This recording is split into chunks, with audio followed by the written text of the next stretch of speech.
Mga ka-LG, first time po tayong magtanim ng kalamansi.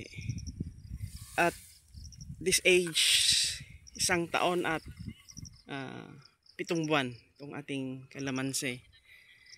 So, papansin natin pag gumugulang na yung dahon, yun, lumalabas naman yung mga bulaklak. Pero hindi pa ito yung ideal na mamulaklak ng marami at magbunga. Or magbunga ng marami. Namumulaklak na rin siya. However, hindi pa yata masyadong handa yung katawan ng kalamansi, kaya nilalaglag niya yung mga ibang bulaklak niya. Ina-abort niya kasi hindi pa niya kayang sustentuhan. So sa part natin na grower,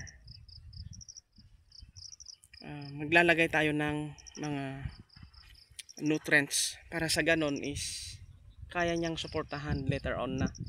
So try nating mag-abono ngayon. Okay, abunuhan natin to and then tignan natin kung ano yung magiging resulta niya. So dalawang klase yung ilalagay natin, yung quick tsaka slow release na pataba. So ito, handa na itong lalabasan ng bulaklak. Tingnan natin sa kabila.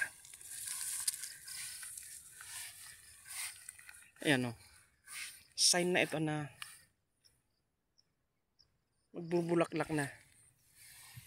So itong 6 na to, ay ito 8 dito sa bungad.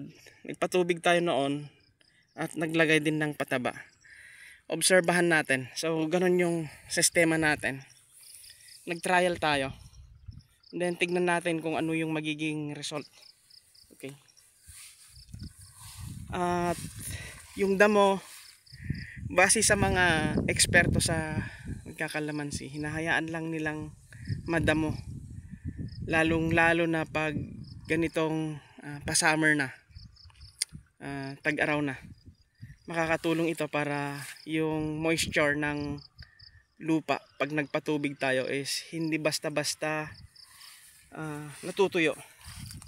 Yun yung galawan ng mga veterans. So hindi tayo veterans, kumbaga yung mga nice na practice, iniipon natin yon.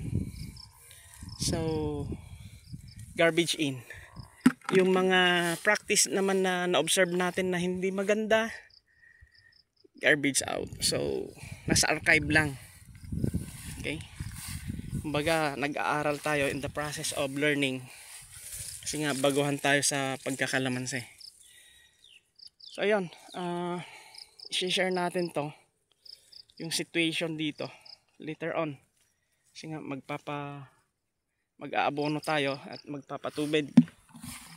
Tignan natin yung magiging result nya. So at this stage, sa tingin ko ay handa ng labasan ito ng bulaklak, lalong lalo na pag matubigan, maabunuhan at matubigan. So simula nung si Bagyong Owan, wala nang ulan. Kahapon meron namang ambon.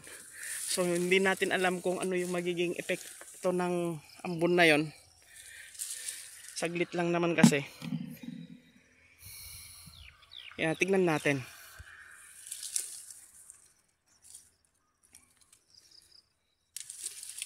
Okay.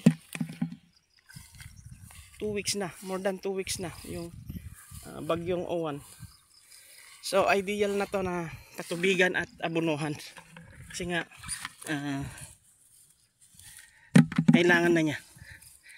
So yan, hahalawin natin yung mga pwedeng mahalaw, sayang din, mataas yung presyo. Meron tayong pambili ng pataba tsaka diesel patubig.